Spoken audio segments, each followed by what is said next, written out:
श्रीमद् भगवद गीता अध्याय 6 श्लोक 24।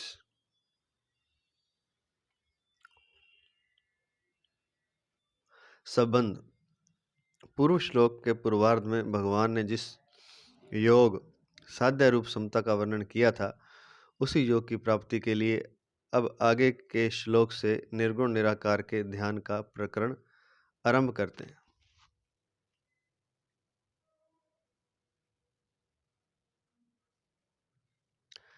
श्लोक इस प्रकार है।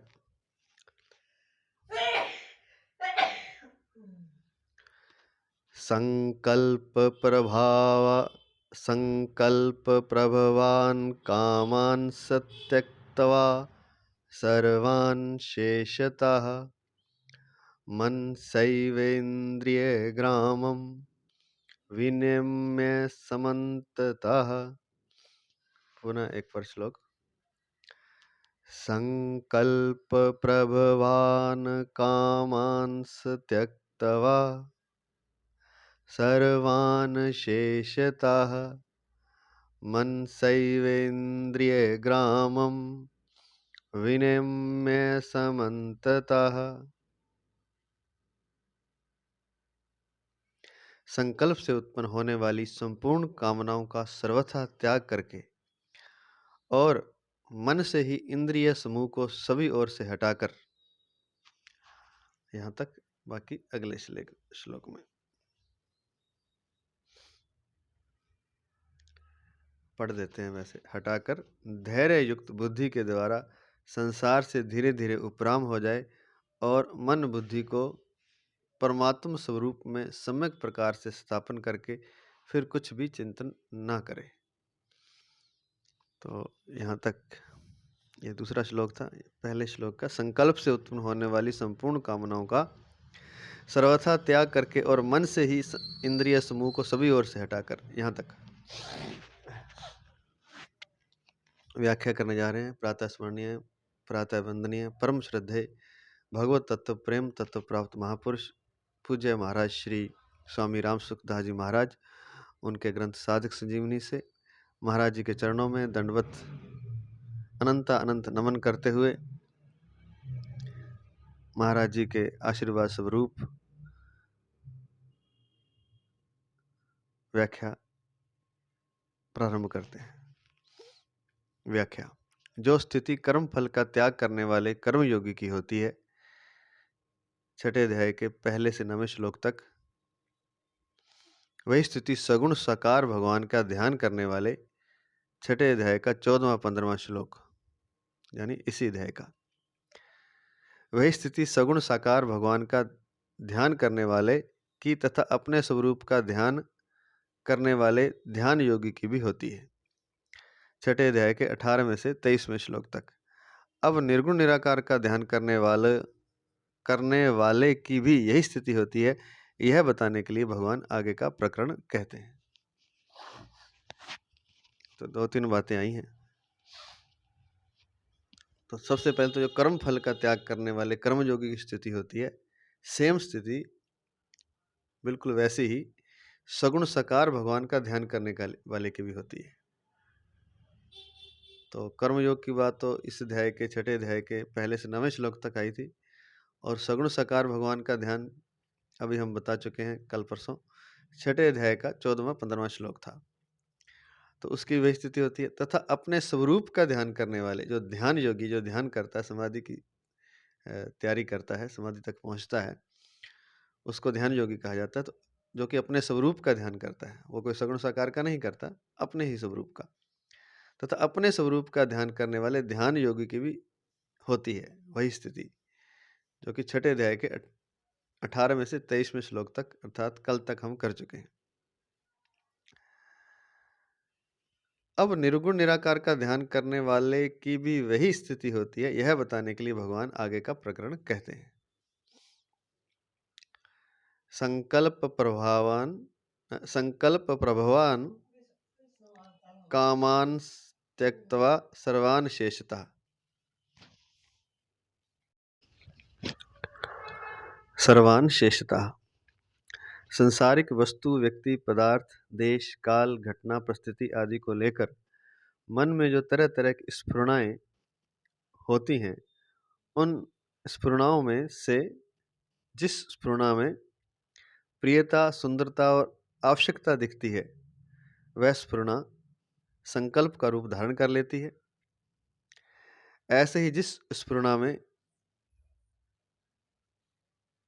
ये वस्तु, व्यक्ति आदि बड़े खराब हैं, ये हमारे उपयोगी नहीं है, ऐसा विपरीत भाव पैदा हो जाता है, वह स्फुरणा भी संकल्प बन जाती है। संकल्प से ऐसा होना चाहिए और ऐसा नहीं चाहिए, यह कामना उत्पन्न होती है। इस प्रकार संकल्प से उत्पन्न होने वाली कामनाओं का सर्वथा त्याग कर देना चाहिए। तो कहते हैं कि कोई वस्तु, व्यक्ति, पदार्थ, देश, काल, घटना, परिस्थिति आदि को लेकर मन में तरह तरह की तरंगें उठती हैं, तरह तरह के विचार उठते हैं। कहने का स्फुरणा मतलब तरह तरह की तरंगें या विचार।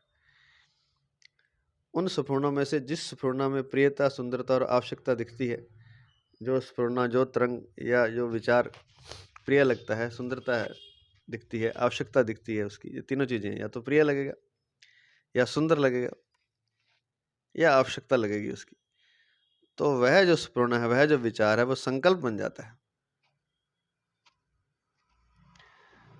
और जिसमें ये व्यक्ति, वस्तु, व्यक्ति खराब हैं, ये हमारे उपयोगी नहीं है, अप्रिय हैं, असुंदर हैं, ऐसा विपरीत भाव पैदा हो जाता है, तो वह स्फुरणा भी संकल्प बन जाती है। तो इन दोनों संकल्पों से क्या होता है कि एक तो ये होता है कि ऐसा होना चाहिए, जो प्रिय लगेगा, सुंदर लगेगा, आवश्यक लगेगा, उसके बारे में होता है कि ये बात तो होनी चाहिए, यह चीज़ होनी चाहिए, यह वस्तु, व्यक्ति, पदार्थ, देश, काल, घटना, परिस्थिति आदि होनी चाहिए। लेकिन जो प्रिय नहीं लगता, वो कहता है ऐसा नहीं होना चाहिए। तो ये दो संकल्प बनते हैं, जो कि एक ही संकल्प के रूप में। तो ऐसा होना चाहिए और ऐसा नहीं होना चाहिए। तो ये चाहिए जो है वो कामना है। तो ऐसा होना चाहिए और ऐसा नहीं चाहिए,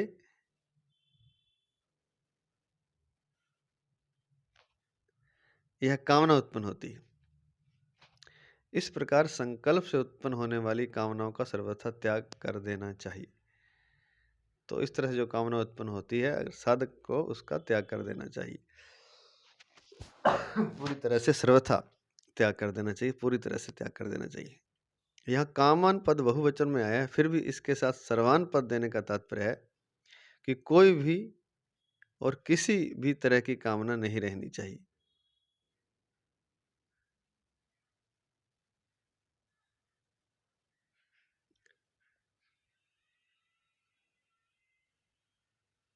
कोई भी और किसी भी तरह की कामना नहीं रहनी चाहिए। अशेषता पद का तात्पर्य है कि कामना का बीज सूक्ष्म संस्कार भी नहीं रहना चाहिए। कामना का बीज अर्थात सूक्ष्म संस्कार भी नहीं रहना चाहिए, कारण कि वृक्ष के एक बीज से ही मीलों तक का जंगल पैदा हो सकता है। अतः बीज रूप कामना का भी त्याग होना चाहिए, क्योंकि एक कामना भी बच गई, सूक्ष्म संस्कार भी नहीं रहना चाहिए, क्योंकि जैसे एक बीज से जंगल पैदा हो सकता है मीलों लंबा, ऐसे ही एक कामना अनेक कामनाओं को खड़ी कर सकती है। अगला पद है मनसैवेन्द्रिय ग्रामम विनिम्य समन्ततः। जिन इंद्रियों से शब्द, स्पर्श, रूप, रस और गंध इन विषयों का अनुभव होता है, भोग होता है, उन इंद्रियों के समूह का मन के द्वारा अच्छी तरह से नियमन करे, अर्थात मन से इंद्रियों को उनके अपने अपने विषयों से हटा ले। आँख को रूप से, कान को संगीत से, इस तरह से, या कान को प्रिय लगने वाली बातों से। संगीत भी एक तो संसार की तरफ भोग में ले जाने वाला होता है, एक कीर्तन भी संगीत होता है, लेकिन वो तो कर्ण का सही उपयोग है, कान का सही उपयोग है कि भगवान का कीर्तन सुनते हैं, गीत नहीं संगीत के द्वारा कीर्तन करते हैं, तो वो अच्छा है। लेकिन विषय भोग में जो लेके जाते हैं विषय,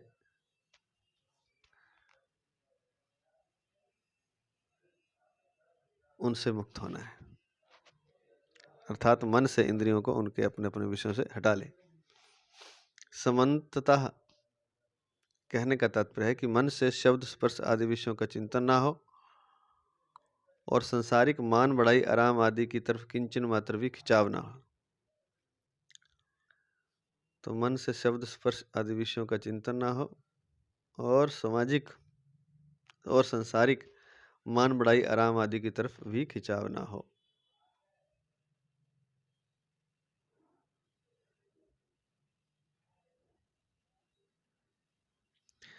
क्योंकि विषयों से हटा लेंगे तो फिर वो मान बढ़ाई चाहेगा। मन विषयों का चिंतन नहीं करेगा तो मान बढ़ाई चाहेगा, आराम चाहेगा, तो ये भी खिंचाव उसके मन में नहीं होना चाहिए। तात्पर्य है कि ध्यान योगी को इंद्रियों और अंतःकरण के द्वारा प्राकृतिक पदार्थों से सर्वथा संबंध विच्छेद का निश्चय कर लेना चाहिए। इंद्रियों और अंतःकरण के द्वारा प्राकृतिक पदार्थों से सर्वथा संबंध विच्छेद का निश्चय कर लेना चाहिए। परिशिष्ट भाव, पहले स्फुरणा होती है, फिर संकल्प होता है। स्फुरणा में सत्ता, आसक्ति और आग्रह होने से वह संकल्प हो जाता है।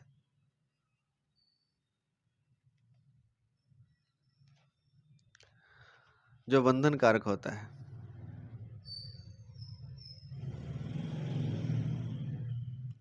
संकल्प से फिर कामना उत्पन्न होती है।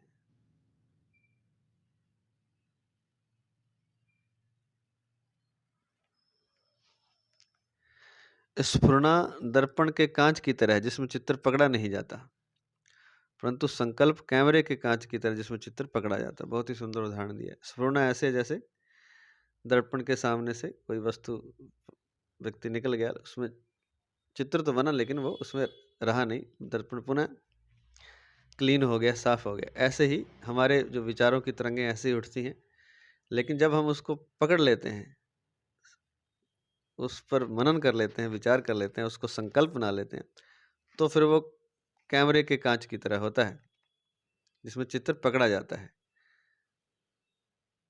और वो चित्र बन गया तो फिर कामना पैदा हो गई, कहने का तात्पर्य फिर उस कामना को पूरा करना आवश्यक हो जाता है। जब तक स्फुरणा है तब तक हम उसे आने जाने दे सकते हैं और वो उसका अपने हमारे अंतःकरण पर कोई प्रभाव भी नहीं पड़ता।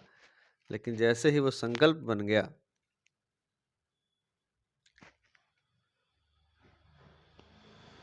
स्फुरणा जब संकल्प बन गया तो फिर उसका चित्र पकड़ा जाता है कैमरे के कांच की तरह।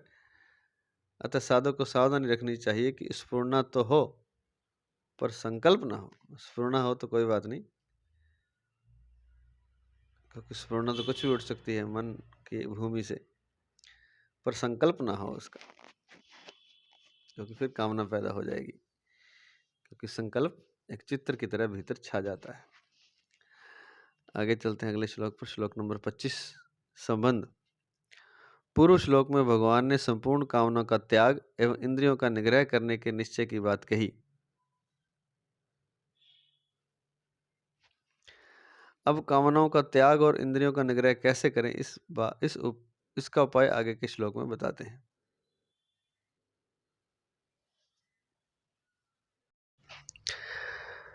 शनैः शनैरूपैर्मेदबुद्ध्या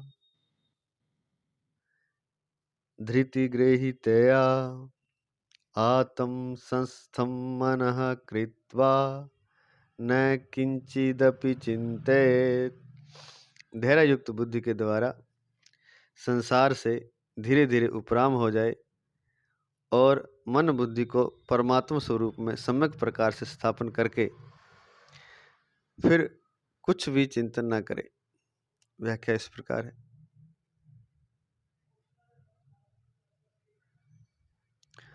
बुद्धिया धृति गृहीतया,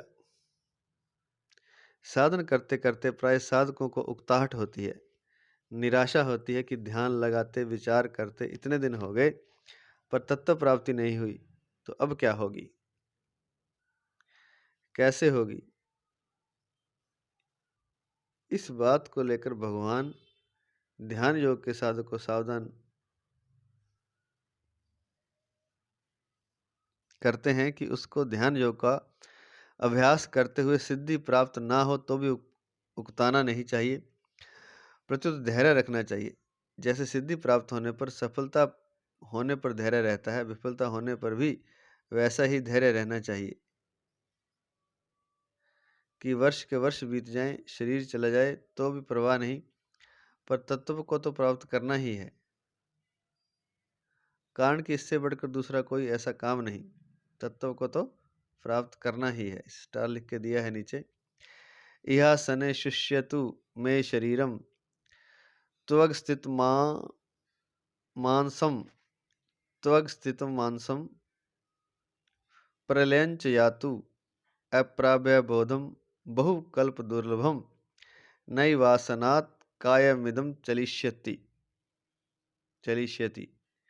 भले ही इस आसन पर मेरा शरीर सूख जाए, चमड़ी मांस और हड्डियां तक नष्ट हो जाएं,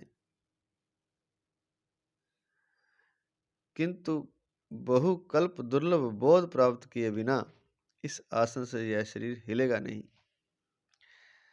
तो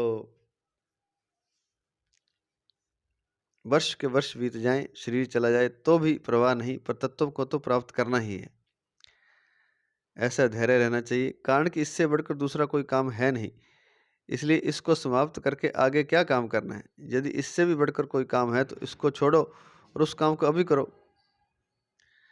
इस प्रकार बुद्धि को अपने वश में कर लें, अर्थात बुद्धि में मान, बढ़ाई, आराम आदि की जो संसारिक महत्व पड़ा है, आराम आदि को लेकर जो संसार का महत्व पड़ा है, उस महत्व को हटा दें। तात्पर्य है कि पूर्व श्लोक में जिन विषयों का त्याग करने के लिए कहा गया है, धैर्य युक्त बुद्धि से उन विषयों से उपराम हो जाए। तो अपने आप को समझा सकते हैं कि परमात्मा से बढ़कर कोई काम नहीं है, इसलिए यही करना है। अगर इससे बढ़कर कोई काम है तो इसको एक बार छोड़ दो, फिर वो काम कर लो, क्योंकि इससे बढ़कर कोई काम ही नहीं है। इस प्रकार बुद्धि को वश में कर लें।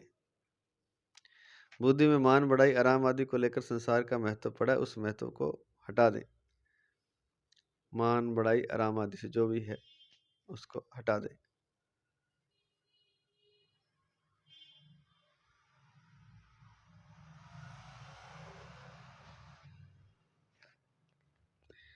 तात्पर्य है कि पूर्व श्लोक में जिन विषयों का त्याग करने के लिए कहा गया है, धैर्य युक्त बुद्धि से उन विषयों से उपराम हो जाए।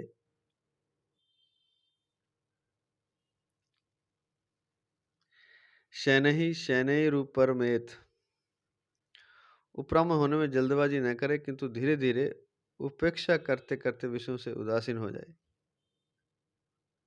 और उदासीन होने पर उनसे बिल्कुल ही उपराम हो जाए। एकदम ना करे, जल्दी जल्दी ना करे। शनैः शनैर उपरमेत, उपराम हो जाए।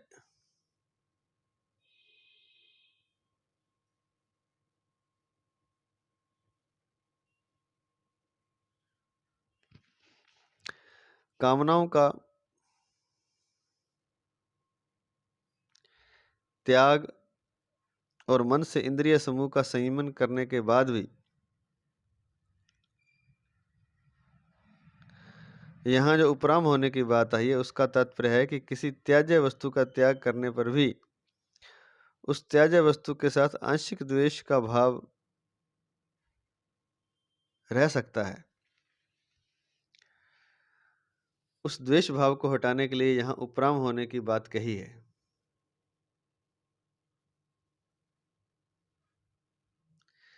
तात्पर्य है कि संकल्पों के साथ न राग करे न द्वेष करे, किंतु उनसे सर्वथा उपराम हो जाए।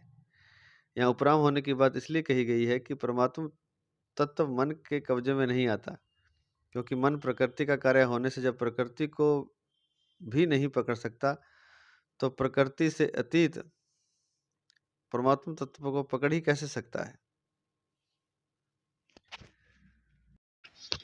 यहाँ उपराम होने की बात इसलिए कही गई है कि परमात्मा तत्व मन के कब्जे में नहीं आता, क्योंकि मन प्रकृति का कार्य होने से जब प्रकृति को भी नहीं पकड़ सकता, तो फिर प्रकृति से अतीत परमात्मा तत्व को पकड़ ही कैसे सकता है। अर्थात परमात्मा का चिंतन करते करते मन परमात्मा को पकड़ ले, यह उसके हाथ की बात नहीं है। जिस परमात्मा की शक्ति से मन अपना कार्य करता है, उसको मन कैसे पकड़ सकता है?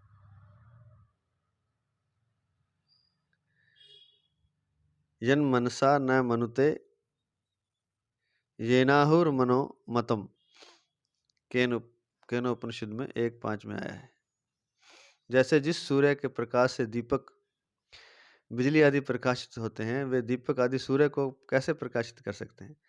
कारण कि उनसे प्रकाश तो सूर्य से ही आता है। ऐसे ही मन बुद्धि आदि में जो कुछ शक्ति है, वह उस परमात्मा से ही आती है। अतः वे मन बुद्धि आदि उस परमात्मा को कैसे पकड़ सकते हैं? नहीं पकड़ सकते। दूसरी बात, संसार की तरफ चलने से सुख नहीं पाया है, केवल दुख ही दुख पाया है। अतः संसार के चिंतन से प्रयोजन नहीं रहा, तो अब क्या करे? उससे उपराम हो जाए।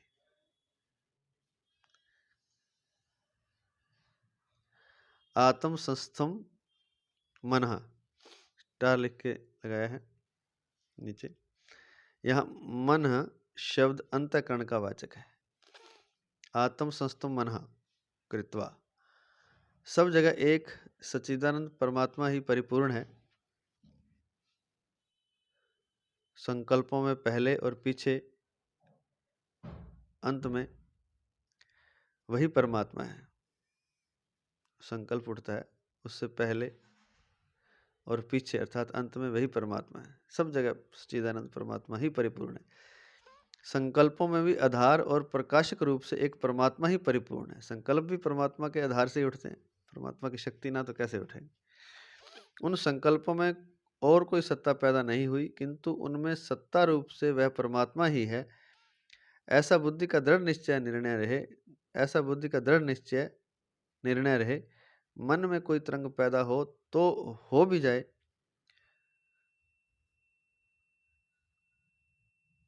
तो उस तरंग को परमात्मा का ही स्वरूप माने। अगर इतना करने के बाद भी, उपराम होने के बाद भी कोई तरंग पैदा होती है, तो परमात्मा का स्वरूप माने और ध्यान न दे। दूसरा भाव यह है कि परमात्मा देश काल वस्तु व्यक्ति घटना परिस्थिति आदि सब में परिपूर्ण है। ये देश काल आदि तो उत्पन्न होते हैं और मिटते हैं, परंतु परमात्मा तत्व बनता बिगड़ता नहीं है। वह तो सदा ज्यों का त्यों रहता है। उस परमात्मा में मन को स्थिर करके, अर्थात सब जगह एक परमात्मा ही है, उस परमात्मा के सिवाय दूसरी कोई सत्ता है ही नहीं, ऐसा पक्का निश्चय करके कुछ भी चिंतन न करे। चिंतन को हटा दे। न किंचिदपि चिंतेत, संसार का चिंतन न करे, यह बात तो पहले ही आ गई। अब परमात्मा सब जगह परिपूर्ण है, ऐसा चिंतन भी ना करे। कारण कि जब मन को परमात्मा में स्थापन कर दिया, तो अब चिंतन करने से सविकल्प वृत्ति हो जाएगी, अर्थात मन के साथ संबंध बना रहेगा, जिससे संसार से संबंध विच्छेद नहीं होगा। परमात्मा का भी चिंतन करेंगे तो भी ये आगे की स्टेज है, पहले से बंद नहीं करना परमात्मा का चिंतन। पहले तो संसार का चिंतन समाप्त करना है, फिर जब अगली स्टेज आएगी तो क्रमशः चलना है। तो कहते हैं कि मन के साथ संबंध बना रहेगा, कि कारण कि जब तक मन को परमात्मा में कारण कि जब मन को परमात्मा में स्थापन कर दिया, तो अब चिंतन करने से सविकल्प वृत्ति हो जाएगी, अर्थात मन के साथ संबंध बना रहेगा, जिससे संसार से संबंध विच्छेद नहीं होगा। वस्तुतः बात क्या है कि मन से संबंध तोड़ना है लेकिन शुरुआत तो मन से करनी पड़ेगी, अंत में मन से संबंध तोड़ना है। अगर ऐसी स्थिति बनी रहे, ऐसा चिंतन करेंगे, तो परिच्छिन्नता बनी रहेगी, अर्थात चित्त की और चिंतन करने वाले की सत्ता बनी रहेगी। कि हम सोचते हैं कि स्थिति ये हमारी जिस स्थिति में हम हैं वैसी स्थिति बनी रहे, तो उस स्थिति में स्थित होकर के ये भी चिंतन छोड़ देना, अंत में छोड़ना है लेकिन शुरू में नहीं, कि परमात्मा सब जगह परिपूर्ण है, ऐसा चिंतन भी नहीं करना, कुछ करना ही नहीं चिंतन, क्योंकि चिंतन ही तो बाधा है। इसलिए महाराज जी बार बार कहते हैं कि अगर कोई इच्छा ना रखे, कोई कामना ना रखे, किसी भी तरह की, परमात्मा की भी ना रखे, तो परमात्मा में स्थिति का अनुभव अपने आप हो जाएगा, क्योंकि मन ही तो बाधा है, चिंतन ही तो बाधा है, स्फुरना ही तो बाधा, यही बात बता रहे हैं। वही स्फुरना फिर विचार जो है वही अच्छा बुरा राग द्वेष हो जाता है, और फिर वही कामना बन जाती है, और फिर तो लंबी श्रृंखला शुरू हो जाती है। फिर कामना को पूरा करने के लिए एक जन्म भी लग जाता है, अनेक जन्म भी लग जाते हैं। अब किसी ने आईएएस बनना है तो एक स्फुरना उठी आईएएस बनना है, ऐसा नहीं कह रहे कि नहीं बनना चाहिए, लेकिन उदाहरण के लिए बता रहे हैं। और एक स्फुरना उठी, उसको थोड़ा-सा चिंतन किया तो वो संकल्प बन गया, फिर वो कामना बन गई कि बनना है तो फिर 25, 30, 35 साल का समय लगेगा। तो एक कामना को पूरा करने से एक स्फुरना जब संकल्प बन जाती है, तो उसको पूरा करने में जन्मों-जन्म लग जाते हैं और मिलता कुछ नहीं है, क्योंकि मिलना जो है वो अपने स्वरूप में मिलेगा।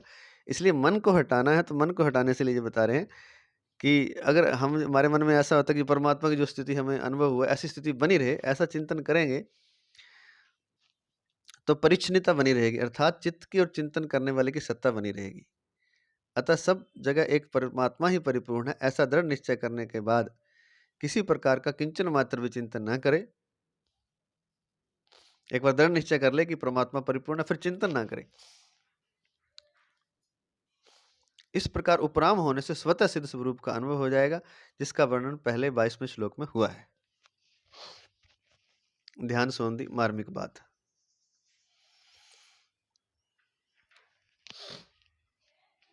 सबसे मुख्य बात यह है कि परमात्मा सब जगह परिपूर्ण है,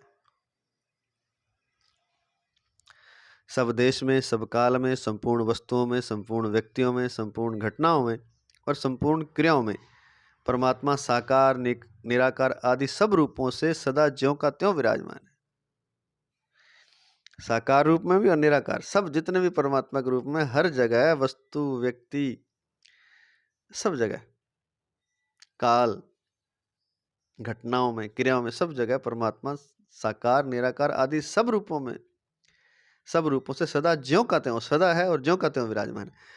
उस परमात्मा के सिवाय जितना भी प्रकृति का कार्य है, वह सब का सब परिवर्तनशील है। एक परमात्मा ही है जो आधार है, जो ज्यों का त्यों रहता है। उसके आधार पर जो भी कार्य हो रहे हैं प्रकृति के, वो सब परिवर्तनशील है। परंतु परमात्मा तत्व में कभी किंचन मात्र भी परिवर्तन नहीं हुआ, न होगा और न हो ही सकता है।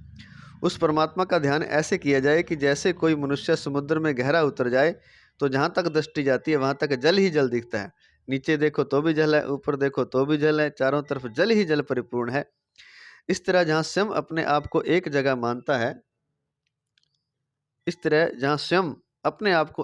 मानता है, उसके भीतर भी परमात्मा है, बाहर भी परमात्मा है, ऊपर भी परमात्मा है, नीचे भी परमात्मा है, चारों तरफ परमात्मा ही परमात्मा परिपूर्ण है। शरीर के भी कण कण में वह परमात्मा है। उस परमात्मा तत्व को प्राप्त करना ही मनुष्य मात्र का ध्येय है और वह नित्य निरंतर प्राप्त है। प्राप्त करना ध्येय है, लेकिन नित्य निरंतर प्राप्त है। तो फिर प्राप्त करना क्या है? जब प्राप्त है तो प्राप्त इसलिए करना है कि मन के द्वारा हमारा विचलन हो गया, हमारा संसार से संबंध जुड़ गया है। हमें परमात्मा प्राप्त होते हुए भी दिखाई नहीं दे रहा, अनुभव नहीं आ रहा। उस परमात्मा तत्व से कोई कभी दूर हो सकता ही नहीं, किसी भी अवस्था में उससे कोई अलग नहीं हो सकता। केवल अपनी दृष्टि विनाशी पदार्थों की तरफ रहने से वह सदा परिपूर्ण, निर्विकार, सम, शांत रहने वाला परमात्मा तत्व दिखता नहीं है। क्यों? क्योंकि जो दृष्टि है हमारी वो विनाशी पदार्थों की तरफ हो गई है। और जो परमात्मा इतना बड़ा है, निर्विकार है, सम है, शांत रहने वाला, हर जगह है, सदा परिपूर्ण है, वो परमात्मा तत्व हमें दिखता नहीं। अगर उस परमात्मा की तरफ दृष्टि लक्ष्य हो जाए कि वह सब जगह ज्यों का त्यों परिपूर्ण है, तो स्वतः ध्यान हो जाएगा, ध्यान करना नहीं पड़ेगा। अगर इतना भी कर ले कि सब जगह परमात्मा है और इसी बात का अनुभव करता रहे, महसूस करता रहे, तो ध्यान करना नहीं पड़ेगा, ध्यान अपने आप हो जाएगा। जैसे हम सब पृथ्वी पर रहते हैं तो हमारे भीतर, बाहर, ऊपर और चारों तरफ आकाश ही आकाश है, पोलाहट ही पोलाहट है, परंतु उसकी तरफ हमारा लक्ष्य नहीं रहता। खालीपन ही पोलाहट, मतलब खालीपन ही खालीपन है, चारों ओर आकाश ही आकाश है, परंतु उस तरफ हमारा लक्ष्य नहीं रहता। अगर लक्ष्य हो जाए तो हम निरंतर आकाश में ही रहते हैं, आकाश में ही चलते हैं, फिरते हैं, खाते हैं, पीते हैं, सोते हैं, जगते हैं। आकाश में ही हम सब काम कर रहे हैं, परंतु आकाश की तरफ ध्यान न होने से उसका पता नहीं चलता। ये खाली जगह जो पोलाहट है, जो उसमें हम रहते हैं, लेकिन हम कभी ध्यान नहीं देते तो उसका पता नहीं चलता। अगर उस तरफ ध्यान जाए कि आकाश है, उसमें बादल होते हैं, वर्षा होती है, उसमें सूर्य, चंद्रमा, नक्षत्र आदि हैं, तो आकाश का ख्याल होता है, अन्यथा नहीं होता। और इतना ही नहीं, हम ही नहीं चलते, बादल, वर्षा, सूर्य, चंद्रमा, नक्षत्र आदि उसी आकाश में है। तो आकाश का ख्याल होता है। इस तरह से हम सोचते हैं तब ख्याल होता, नहीं तो नहीं होता। आकाश का ख्याल न होने पर भी हमारी सब क्रियाएं आकाश में ही होती हैं, ख्याल करें चाहे ना करें, क्रियाएं तो वहीं हो रही हैं। ऐसे ही उस परमात्म तत्व की तरफ ख्याल न होने पर भी हमारी संपूर्ण क्रियाएं उस परमात्म तत्व में ही हो रही हैं। इसलिए गीता ने कहा है कि शनैः शनैरुपरमेद बुद्ध्या धृति गृहीत्या, अर्थात जिस बुद्धि में धीरज है ऐसी बुद्धि के द्वारा धीरे धीरे उपराम हो जाए। संसार की कोई भी बात मन में आए तो उससे उपराम हो जाए। साधक की यह भूल होती है कि जिस समय वह परमात्मा का ध्यान करने बैठता है उस समय सांसारिक वस्तु की याद आने पर वह उसका विरोध करने लगता है। विरोध करने से भी वस्तु का अपने साथ संबंध हो जाता है और उसमें राग करने से भी संबंध हो जाता है।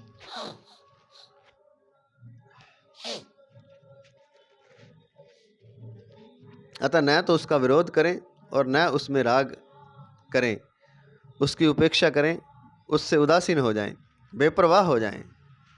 संसार की याद आ गई तो आ गई, नहीं आई तो नहीं आई।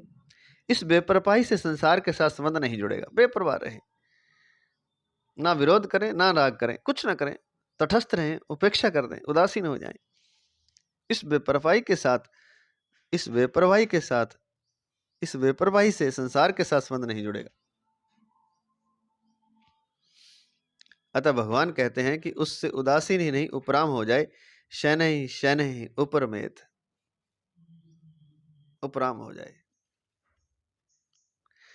उत्पन्न होने वाली चीज नष्ट होने वाली होती है, यह नियम है।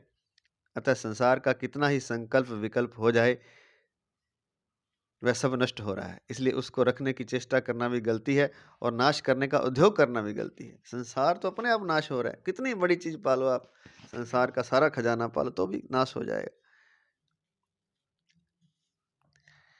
न केवल वो नाश हो जाए बल्कि आप भी पाने वाला ही नष्ट हो जाएगा। इसलिए उनको संसार के जो संकल्प विकल्प हैं वो सब नष्ट हो रहे हैं। इसलिए उसको रखने की चेष्टा भी गलती है और नाश करने का उद्योग करना भी गलती है। यहाँ संकल्प विकल्प की बात हो रही है, चीज़ों की बात नहीं हो रही है। एक बारी दोनों ही बात हुई है। उत्पन्न होने वाली चीज़ नष्ट होने वाली है, तो संकल्प विकल्प जो हमारे भीतर उठते हैं उनको रखने की चेष्टा करना भी गलती है और उनका नाश करने का उद्योग करना भी गलती है कि वो चले जाएं। वो अपने आप ही चले जाएंगे। संसार में बहुत सी चीज़ें उत्पन्न और नष्ट होती हैं पर उनका पाप और पुण्य हमें नहीं लगता, क्योंकि उनसे हमारा संबंध नहीं है। बात संबंध की है। अगर मन से संबंध जुड़ गया तो उसका पाप पुण्य लगेगा, नहीं तो नहीं लगेगा। ऐसे ही मन में संकल्प विकल्प आ जाए, संसार का चिंतन हो जाए, तो उससे हमारा कोई संबंध नहीं है। न तो याद आने वाली वस्तु के साथ संबंध है और न जिसमें वस्तु की याद आई उस मन के साथ ही संबंध है। हमारा संबंध तो सब जगह परिपूर्ण परमात्मा से है। अतः उत्पन्न और नष्ट होने वाले संकल्प विकल्प से क्या तो राग करें और क्या द्वेष करें। यह तो उत्पत्ति और विनाश का एक प्रवाह है, इससे उपराम हो जाएं। तो ना तो राग करना ना द्वेष करना, बस तटस्थ हो जाएं, उपराम हो जाएं, विमुख हो जाएं, इसकी कुछ भी परवाह ना करें। एक परमात्मा ही परमात्मा परिपूर्ण है। जब हम अपना एक व्यक्तित्व पकड़ लेते हैं तब मैं हूं ऐसा दिखने लगता है। यह व्यक्तित्व मैं पन भी जिसके अंतर्गत है, तो व्यक्तित्व है हमारा जो वो जो मैं है वह भी उसी के अंतर्गत है। ऐसा वह अपार असीम सम शांत सदघन चिदघन आनंद घन परमात्मा है। सच्चिदानंद बोलते हैं इसको इकट्ठा, सच्चिदानंद घन परमात्मा, सदघन चिदघन आनंद घन। घन से बताया था उस दिन कि घनीभूत रूप है सत्य का, चैतन्य का और आनंद का। सदघन चिदघन आनंद घन परमात्मा है जिसके अंतर्गत सब कुछ है। मेरापन जो मैंपन है वो भी उसके अंतर्गत है। जैसे संपूर्ण पदार्थ क्रियाएं आदि एक प्रकाश के अंतर्गत हैं, उस प्रकाश का संबंध है तो मात्र वस्तुओं क्रियाओं व्यक्तियों आदि के साथ है और नहीं है तो किसी के भी साथ संबंध नहीं है।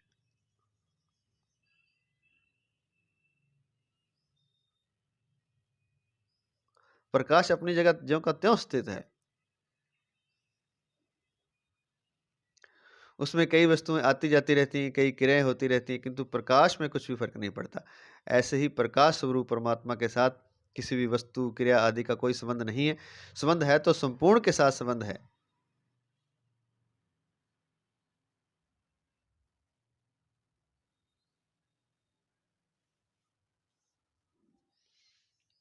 संबंध है तो संपूर्ण के साथ संबंध है, नहीं तो किसी के साथ भी संबंध नहीं है।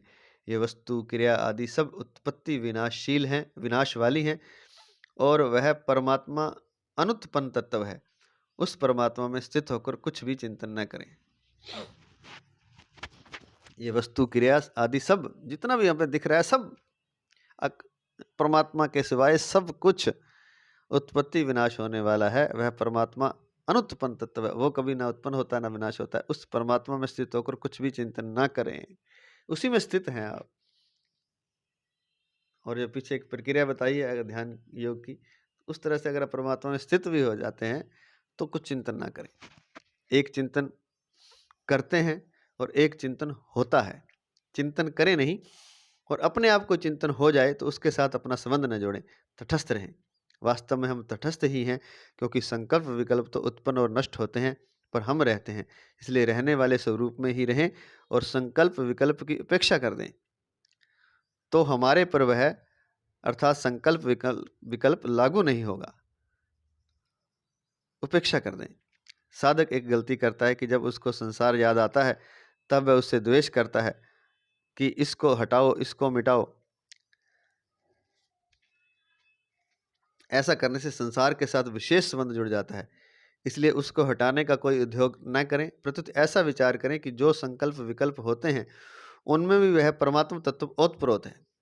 कोई विचार आए मन में, उसको हटाने का, मिटाने का कोई प्रयत्न न करें, तटस्थ हो जाएं, उपराम हो जाएं, बल्कि ऐसा विचार करें कि परमात्मा ही उसके अंदर भी है, सब जगह परमात्मा है, तो उनमें भी वह परमात्मा तत्व ओतप्रोत है। जैसे जल में बर्फ का ढेला डाल दें तो बर्फ स्वयं भी जल है और उसके बाहर भी जल है, ऐसे ही संकल्प विकल्प कुछ भी आए वह परमात्मा के ही अंतर्गत है, और संकल्प विकल्प के भी अंतर्गत परमात्मा ही परमात्मा परिपूर्ण है। उसके भीतर भी और जहाँ जिस आधार पर संकल्प विकल्प आ रहे हैं वहाँ भी। जैसे समुद्र में बड़ी बड़ी लहरें उठती हैं, एक लहर के बाद दूसरी लहर आती है, उन लहरों में भी जल ही जल है। देखने में लहर अलग दिखती है पर जल के सिवाय लहर कुछ नहीं है। ऐसे ही संकल्प विकल्प में परमात्मा तत्व के सिवाय कोई तत्व नहीं है, कोई वस्तु नहीं है। अभी कोई पुरानी घटना याद आ गई तो वह घटना पहले हुई थी, अब वह घटना नहीं है। ये बहुत ही शानदार बात बता रहे हैं साधना की। खाली विचारों को ही के प्रति ही तटस्थ हो जाएं, जो सुपूर्णा उठ रही है तो भी साधना हो जाएगी। चारों तो परमात्मा को ही मान लें, अनुभव कर लें, दृढ़ संकल्प कर लें, और जो संसार में हो रहा है, कुछ भी हो रहा है, चाहे बाहर चाहे आपके मन के भीतर, सबको आने जाने वाला मान लें और परमात्मा तत्व को एक स्थिर मान लें। ऐसा एक बार झूठ ही मान लें, चाहे मतलब एक बार कल्पना ही कर लें तो भी बात बन जाएगी। उसी बात को बड़े डिटेल से महाराज जी बता रहे हैं, तो सुनने वाली है, समझ लें इसको। कहीं भी कर सकते हैं ये साधना, तो कहीं बैठने की आवश्यकता नहीं, अलग से कुछ भी करने की आवश्यकता नहीं, बल्कि कुछ करना ही नहीं है, यही बात है। कुछ ना करने से भी सब कुछ हो जाता है। जैसे जैन फकीर जापान में ऐसा कहते हैं, sitting silently doing nothing and grass grows itself. शांत बैठ जाएं, कुछ भी ना करें, कोई ध्यान, कुछ नहीं करना, तटस्थ रहें, उपराम रहें, तो घास अपने आप उग जाती है। जैसे कहने का तात्पर्य है कि वो जो आपके करने से तो घास उगती नहीं, आप खींच खींच के तो घास को निकाल नहीं सकते। ऐसे ही उदाहरण है, ऐसे ही परमात्मा को आप पैदा नहीं कर सकते। आप शांत बैठ जाएं, सिटिंग साइलेंटली डूइंग नथिंग, कुछ ना करें, एंड ग्रास ग्रोज इटसेल्फ। अभी कोई पुरानी घटना याद आ गई तो वह घटना पहले हुई थी, अब वह घटना नहीं है। मनुष्य जबरदस्ती उस घटना को याद करके घबरा जाता है कि क्या करूं, मन नहीं लगता। अरे घटना घट चुकी, अब है ही नहीं वो। कोई व्यक्ति चला गया, अब है ही नहीं, वर्तमान में उसकी सत्ता ही नहीं है। केवल एक याद है, उस याद को लेकर मनुष्य घबरा जाता है कि क्या करूं, मन नहीं लगता। जबरदस्ती उस घटना को याद करता है बार बार। वास्तव में जब परमात्मा का ध्यान करते हैं उस समय अनेक तरह की पुरानी बातों की याद, पुराने संस्कार नष्ट होने के लिए प्रकट होते हैं। वो याद इसलिए आते हैं, वो नष्ट होना चाहते हैं। जब आप शांत बैठ जाते हैं तो ग्रास ग्रोज, वो एक नष्ट होने वाले संस्कार भी पैदा होते हैं, वो अपने आप नष्ट हो जाएंगे। इसमें एक बात और जोड़ सकते हैं, कि घास अपने आप उगती, लेकिन कुछ जो घास खत्म होने वाली है, सूखने वाली है बाद में धूप के द्वारा, वो भी उगती है। उसको उग जाए तो आप परेशान ना हो, वो अपने आप सूख जाएगी। आप बस खाली बैठे रहें, उनके साथ तादात्म्य ना करें। उस तरह उस समय अनेक तरह की प्राणी, जब ऐसे हम बैठेंगे सिटिंग साइलेंटली डूइंग नथिंग, ना कुछ करते हुए जब हम ध्यान करते हैं, उस समय अनेक तरह की पुरानी बातों की याद, पुराने संस्कार नष्ट होने के लिए प्रकट होते हैं। वो इसलिए नहीं, परंतु साधक इस बात को समझे बिना उनको सत्ता देकर और मजबूत बना लेता है। इसलिए उनकी उपेक्षा कर दें, उनको ना अच्छा समझें और ना बुरा समझें, तो वे जैसे उत्पन्न हुए हैं वैसे ही नष्ट हो जाएंगे। हमारा संबंध परमात्मा के साथ है, हम परमात्मा के हैं और परमात्मा हमारा है। सब जगह परिपूर्ण उस परमात्मा में हमारी स्थिति सब समय में है, ऐसा मानकर चुप बैठ जाएं। सब जगह परिपूर्ण उस परमात्मा में हमारी स्थिति सब समय में है, सब जगह है, ऐसा मानकर चुप बैठ जाएं। अपनी तरफ से कुछ भी चिंतन ना करें। अपने आप चिंतन हो जाए तो उससे संबंध ना जोड़ें, फिर वृत्तियां अपने आप शांत हो जाएंगी और परमात्मा का ध्यान स्वतः होगा। कारण कि वृत्तियां आने जाने वाली हैं और परमात्मा सदा रहने वाला है। जो स्वतः सिद्ध है उसमें करना क्या पड़ेगा? करना कुछ है ही नहीं। साधक ऐसा मान लेता है कि मैं ध्यान करता हूं, चिंतन करता हूं, यही गलती है। क्योंकि करने से तो वो मन चल जाता है। मन को तो हटाना है, चित्त को हटाना है, यही गलती है। सब जगह एक परमात्मा ही है, तो क्या चिंतन करें, क्या ध्यान करें? समुद्र में लहरें होती हैं, पर जल तत्व में न लहरें हैं न समुद्र है। ऐसे ही परमात्मा तत्व में न संसार है, न आकृति है, न आना जाना है। वह परमात्मा तत्व परिपूर्ण है, सम है, शांत है, निर्विकार है, स्वतः सिद्ध है। उसका चिंतन करना नहीं पड़ता। उसका चिंतन क्या करें? उसमें तो हमारी स्थिति स्वतः है, हर समय है। व्यवहार करते समय भी उस परमात्मा से हम अलग नहीं होते, परंतु निरंतर उसमें रहते हैं। जब व्यवहार वाली वस्तुओं को आदर देते हैं, महत्व देते हैं, तब विक्षेप होता है। जब हम व्यवहार करें, परमात्मा में स्थित हैं हम, लेकिन जब व्यवहार वाली वस्तुओं को आदर देते हैं, महत्व देते हैं, तब विक्षेप होता है। एकांत में बैठे हैं और कोई बात याद आ जाती है तो विक्षेप हो जाता है। एकांत में बैठे हैं और कोई बात याद आ जाती है तो विक्षेप हो जाता है। वास्तव में विक्षेप उस बात से नहीं होता, उसको सत्ता दे देते हैं, महत्ता दे देते हैं, उससे विक्षेप होता है।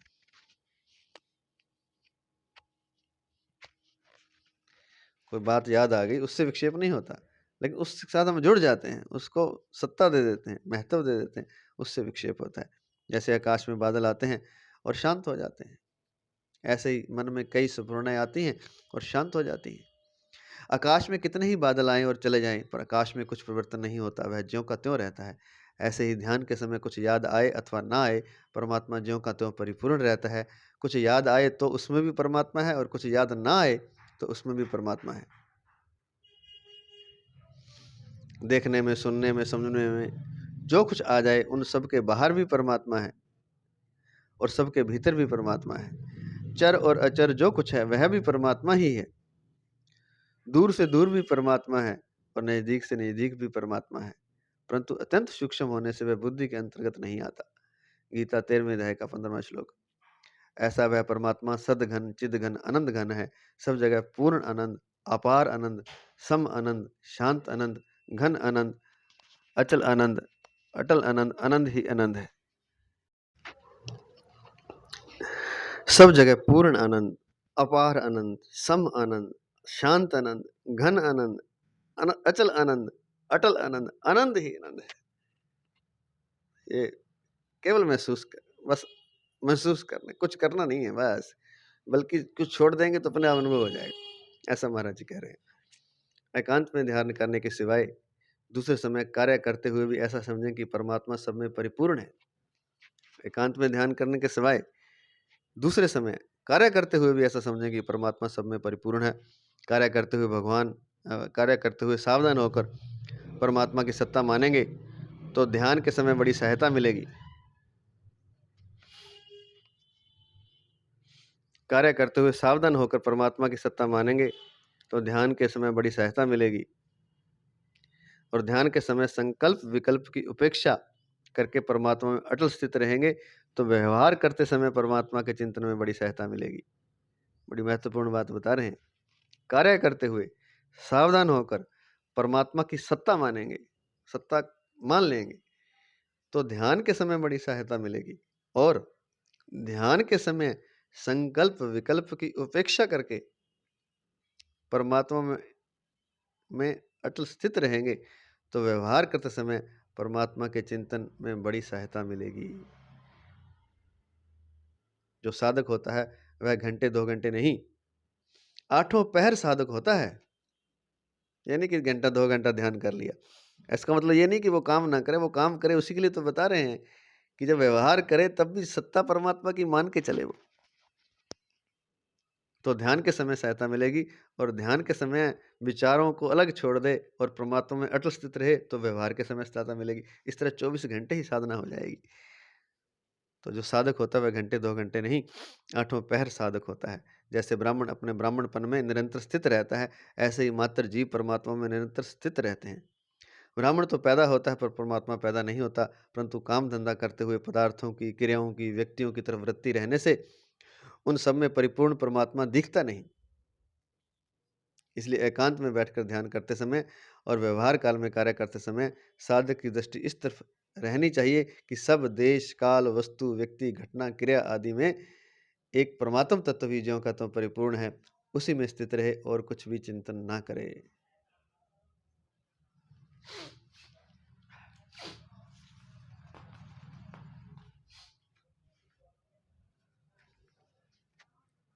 परिशिष्ट भाव।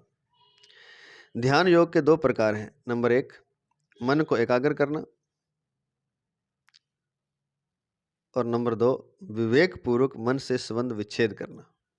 तो ध्यान योग, जो ध्यान हम करते हैं तो उसके 2 प्रकार हैं। ये तो मन को एकाग्र करना और एक मन से संबंध विच्छेद करना, मन से संबंध हटाना। विवेक पूर्वक संबंध विच्छेद से तत्काल मुक्ति होती है। तत्काल। संसार में कितना पाप पुण्य होता है पर उसके साथ हमारा संबंध है ही नहीं। ऐसे ही शरीर इंद्रिय मन बुद्धि के साथ भी हमारा संबंध नहीं है। इसी को उपरति कहते हैं कि शरीर इंद्रिय मन बुद्धि के साथ हमारा संबंध नहीं है, इसी को उपरति कहते हैं। चिंतन करने की वृत्ति से भी संबंध नहीं रहना चाहिए। श्रीमद् भागवत में आया है, सर्वं ब्रह्मात्मकं तस्य विद्यात्मनीशया परिपश्यन्नुपरमेत सर्वतो मुक्त संशयः।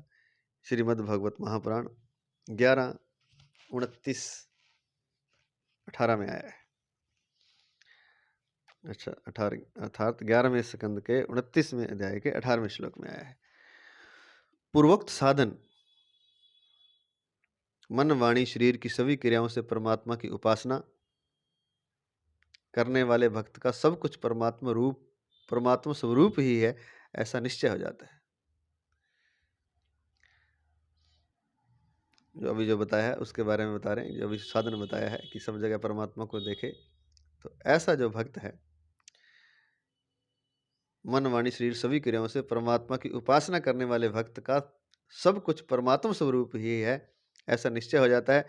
फिर वह इस अध्यात्म विद्या के द्वारा सब प्रकार से संशय रहित होकर सब जगह परमात्मा को भली भांति देखता हुआ उपराम हो जाए, अर्थात सब कुछ परमात्मा ही है, यह चिंतन भी ना रहे, प्रत्युत साक्षात परमात्मा ही दिखने लगे। तो ऐसा निश्चय हो जाएगा पहले तो कि सब कुछ परमात्मा स्वरूप ही है। फिर वह इस अध्यात्म विद्या के द्वारा जब सब प्रकार से संशय रहित होकर सब जगह परमात्मा को भली भांति देखता हुआ उपराम हो जाए, तो जब वो परमात्मा स्वरूप है सब कुछ, फिर वो सबको परमात्मा देखे और उपराम हो जाए, अर्थात सब कुछ परमात्मा ही है, यह चिंतन भी ना रहे, प्रत्युत साक्षात परमात्मा ही दिखने लगे। संपूर्ण देश काल क्रिया वस्तु व्यक्ति अवस्था परिस्थिति घटना आदि में एक भी परमात्मा तत्व सत्ता रूप से ज्यों का एक ही परमात्मा तत्व सत्ता रूप से ज्यों का त्यों परिपूर्ण है। देश काल आदि का तो अभाव है पर परमात्मा तत्व का नित्य अभाव है। इस प्रकार साधक पहले मन बुद्धि से यह निश्चय कर ले कि परमात्मा तत्व है, नंबर 1 बात। फिर इस निश्चय को भी छोड़ दे और चुप हो जाए, अर्थात कुछ भी चिंतन ना करे। लेकिन पहले ही निश्चय नहीं छोड़ना, पहले निश्चय करे, पहले ही चुप नहीं हो जाना। पहले निश्चय करे कि परमात्म तत्व है, सब तरफ, सब जगह, हर जगह, देश काल परिस्थिति, व्यक्ति, वस्तु, घटना, परिस्थिति, क्रिया आदि सब जगह। और फिर इस निश्चय को भी छोड़ दे और चुप हो जाए, अर्थात कुछ भी चिंतन न करे। आत्मा का, अनात्मा का, परमात्मा का, संसार का, संयोग का, वियोग का कुछ भी चिंतन न करे। कुछ भी चिंतन करेगा तो संसार आ ही जाएगा। यही हम कह रहे थे कि चिंतन ही तो बाधा है, मन ही तो बाधा है, कह सकते हैं चित्त ही तो बाधा है, मन ही तो बाधा है, चिंतन ही तो बाधा। चिंतन करे तो संसार आ जाएगा, चाहे वो परमात्मा करेंगे तो भी आ जाएगा। आत्मा का, अनात्मा का, परमात्मा का, संसार का, संयोग का, वियोग का कुछ भी चिंतन न करे। कुछ भी चिंतन करेगा तो संसार आ ही जाएगा। कारण कि कुछ भी चिंतन करने से चित्त अर्थात जो करण है, जो साधन है, चित्त साथ में रहेगा। करण साथ में रहेगा तो संसार का त्याग नहीं होगा, क्योंकि करण भी संसार ही है। वही तो बता रहे हैं, मन ही तो संसार है वैसे तो, क्योंकि करण भी संसार ही है, संसार ही नहीं है केवल संसार, मन भी संसार है, चित्त भी संसार है, क्योंकि करण है ये चित्त। करण अर्थात साधन है, जो साधन, जिस साधन से हम संसार को देख रहे हैं वो भी संसार ही है। इसलिए न किंचिदपि चिंतेत, बहुत ही सुंदर श्लोक है। इस श्लोक में अंत में आया है ना, आत्म संस्थम मनः कृत्वा न किंचिदपि चिंतेत, कुछ भी चिंतन ना करे। किंचित अपि न चिंतेत, कुछ भी चिंतन ना करे। न किंचिदपि चिंतेत में कर्ण से संबंध विच्छेद है, क्योंकि जब कर्ण साथ में नहीं रहेगा तभी असली ध्यान होगा। सूक्ष्म से सूक्ष्म चिंतन करने पर भी वृत्ति रहती ही है, वृत्ति का अभाव नहीं होता, परंतु कुछ भी चिंतन करने का भाव न रहने से वृत्ति स्वतः शांत हो जाती है। अतः साधक को चिंतन की सर्वथा उपेक्षा करनी है। जैसे जल के स्थिर अर्थात शांत होने पर उसमें मिली हुई मिट्टी शनै शनै अपने आप नीचे बैठ जाती है, ऐसे ही चुप होने पर सब विकार शनै ही अपने आप शांत हो जाते हैं, अहम गल जाता है और वास्तविक तत्व अर्थात अहंकार रहित सत्ता का अनुभव हो जाता है। यहाँ वृत्ति का अभाव करने में ही शनै ही पदों का प्रयोग हुआ है। शनै ही कहने का तात्पर्य है कि जबरदस्ती ना करे, जल्दबाजी ना करे, क्योंकि जन्म जन्मांतर के संस्कार जल्दबाजी से नहीं मिटते। धैर्य रखे थोड़ा, बस चुप रहे, कुछ ना सोचे विचारे, चिंतन करे ही ना, तो शनै सब कुछ हो जाएगा। तो जल्दबाजी ना करे, क्योंकि जन्म जन्मांतर के संस्कार जल्दबाजी से नहीं मिटते। जल्दबाजी चंचलता को स्थिर स्थायी करने वाली है। जल्दबाजी करेंगे तो चंचलता फिर स्थिर हो जाएगी, चंचलता बढ़ जाएगी, पर शनै चंचलता का नाश करने वाली है। जल्दबाजी तो चंचलता को स्थिर और स्थायी करेगी, पर जो धीरे धीरे शनै है उससे चंचलता का नाश होने वाली है।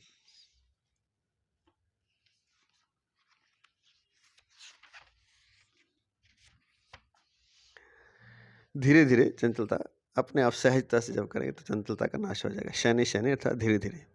प्रकृति के संबंध के बिना तत्व का चिंतन मनन आदि नहीं हो सकता। अतः साधक तत्व का चिंतन करेगा तो चित्त साथ में रहेगा, मनन करेगा तो मन साथ में रहेगा, निश्चय करेगा तो बुद्धि साथ में रहेगी, दर्शन करेगा तो दृष्टि साथ में रहेगी, श्रवण करेगा तो श्रवण इंद्रिय साथ में रहेगी, कथन करेगा तो वाणी साथ में रहेगी। ऐसे ही है को मानेगा तो मान्यता तथा मानने वाला रह जाएगा, और नहीं का निषेध करेगा तो निषेध करने वाला रह जाएगा। कर्तृत्व अभिमान का त्याग करेगा तो मैं कर्ता नहीं हूं यह सूक्ष्म अहंकार रह जाएगा, और त्याग करने से त्याज्य वस्तु और त्यागी अर्थात त्याग करने वाला रह जाएगा। इसलिए साधक उपराम हो जाए, अर्थात न मान्यता करे, न निषेध करे, न ग्रहण करे, न त्याग करे, प्रत्युत स्वतः सिद्ध स्वाभाविक तत्व को स्वीकार करे और बाहर भीतर से चुप हो जाए। मेरे को चुप होना है, यह आग्रह संकल्प भी ना रखे, यह संकल्प भी ना रखे कि मेरे को चुप होना है, नहीं तो कर्तृत्व आ जाएगा, कर्तृत्व आ जाएगा, कर्तृत्व आ जाएगा, क्योंकि चुप स्वतः सिद्ध है। जैसे सब कुछ स्वीकार कर ले, ये तो एक तो ये चीज़ है। और एक चीज़ ये है कि सब कुछ स्वीकार कर ले, कुछ कहे ही ना, जो होता है होने दे, जो नहीं होता ना, सब कुछ स्वीकार कर ले। तो वो संत कैसे नहीं हो जाएगा, वो परमात्मा कैसे नहीं हो जाएगा, कैसे नहीं उसका मन शांत हो जाएगा, मन समाप्ति हो जाएगा। इसलिए लिखते हैं कि साधक उपराम हो जाए, ना मान्यता करे ना निषेध करे ना। ये तो मन की बात है, लेकिन अब बाहर वाली घटनाओं को भी ऐसा स्वीकार कर ले, खाली बाहर वाली को भी स्वीकार कर ले, ऐसा हमारा मानना, यहाँ तो नहीं लिखा, तब भी सब कुछ हो जाएगा ऐसा लगता है। क्योंकि बाहर वाली से तो, बाहर वाली घटनाओं से तो विचार उठ रहे हैं, उनको भी स्वीकार कर ले, कुछ ना विरोध करे, ना राग करे, ना द्वेष करे, ना घृणा करे, ना अपना समझे ना पराया समझे, तब भी हो जाएगा। तो यहाँ लिखा है कि ना मान्यता करे, ना निषेध, ना ग्रहण, न त्याग, स्वतः सिद्ध स्वाभाविक तत्व को स्वीकार करे और बाहर भीतर से चुप हो जाए। ये लिखा है यहाँ, बाहर से और भीतर दोनों जगह से चुप हो जाए, दोनों तरफ से कोई अपना देना ही नहीं है, आपका रिएक्शन करना ही नहीं, रिएक्शन देना नहीं कोई। साधक मैं, तू, यह और वह, इन चारों को छोड़ दे तो एक है सत्ता मात्र रह जाता है। चार को छोड़ दे। पहले तो एक काम पहले बताया कि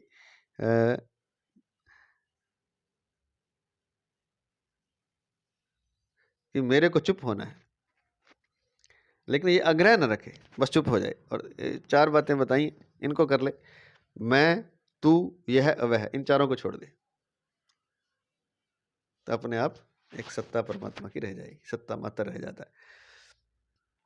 उस स्वतः सिद्ध है को स्वीकार कर ले तथा अपनी ओर से कुछ भी चिंतन न करे। यदि अपने आप को चिंतन आ जाए तो उससे न राग करे, न द्वेष करे, न राजी हो, न नाराज हो, न उसको अच्छा माने, न बुरा माने, और न अपने में माने। चिंतन करना नहीं है, पर चिंतन हो जाए तो उसका कोई दोष नहीं है।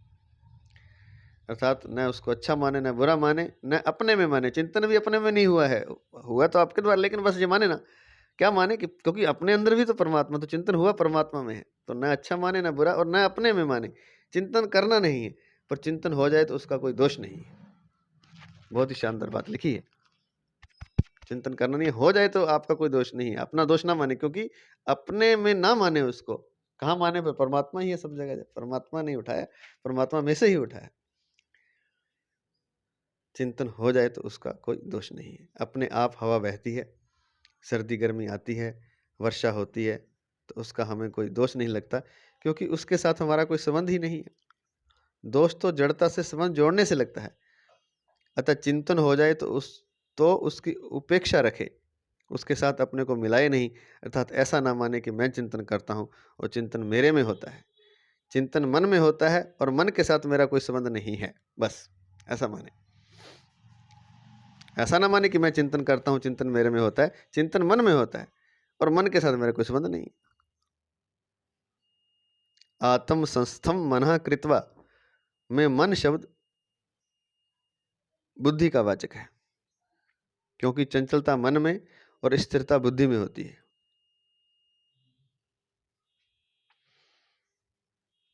अतः आत्म संस्थम कहने का तात्पर्य है कि चंचलता ना रहे, प्रत्युत स्थिरता रहे।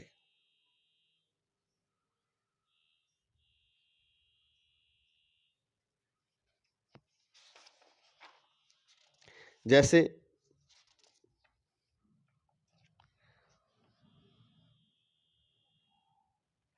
आत्म संस्थम का अर्थ है परमात्मा स्वरूप में सम्यक प्रकार से स्थापन। मन बुद्धि को मनः आत्म संस्थम कृत्वा करके, क्योंकि चंचलता मन में, स्थिरता बुद्धि में होती है। तो ये जो यहाँ मन का आया है, आत्म संस्थम मन कृत्वा, ये बुद्धि का वाचक है, मन का नहीं है, क्योंकि चंचलता मन में होती है, स्थिरता बुद्धि में होती है। अतः आत्म संस्थम कहने का तात्पर्य है कि चंचलता ना रहे, प्रत्युत स्थिरता रहे। जैसे यह अमुक गांव है, ऐसी मान्यता दृढ़ होने से इसका चिंतन नहीं करना पड़ता। ऐसे ही परमात्मा है, परमात्मा है, ऐसी मान्यता दृढ़ हो तो फिर इसका चिंतन नहीं करना पड़ेगा। जो स्वतः सिद्ध है उसका चिंतन क्या करें। इसलिए आत्म चिंतन करने से आत्मबोध नहीं हो, इसलिए आत्म चिंतन करने से आत्मबोध नहीं होता, क्योंकि आत्म चिंतन करने से चिंतक रहता है और अनात्मा की सत्ता रहती है। अनात्मा की सत्ता मानेंगे तभी तो अनात्मा का त्याग और आत्मा का चिंतन करेंगे। कहते हैं कि आत्मचिंतन करने से आत्मबोध नहीं होता, क्योंकि आत्मचिंतन करने से चिंतन करने वाला वो तो रहता है ना, तो चिंतक रहता है, और फिर चिंतक रहेगा तो अनात्मा की सत्ता रहेगी। अनात्मा की सत्ता मानेंगे तभी तो अनात्मा का त्याग और आत्मा का चिंतन करेंगे, तो इसकी जरूरत नहीं है। अनात्मा की सत्ता मानेंगे तभी तो अनात्मा का त्याग और आत्मा का चिंतन करेंगे।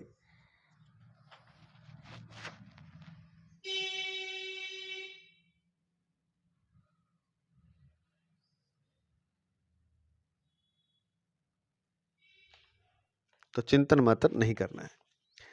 न किंचिदपि चिंतेत, इसको चुप साधन, मूक सत्संग और अचिंत्य का ध्यान भी कह सकते हैं। ये जो शब्द, जो साधना की पद्धति इस श्लोक में बताई है, छठे अध्याय के 25वें श्लोक में, न किंचिदपि चिंतेत, जो अंतिम सार पद है इस श्लोक का, तो कहते हैं महाराज जी कि इसको चुप साधन भी कह सकते हैं। ये कौन सा साधन है? चुप साधन, बस चुप हो जाए। मूक सत्संग भी कह सकते हैं, कुछ नहीं करना, बस मूक हो जाए। अचिंत्य का ध्यान भी कह सकते हैं।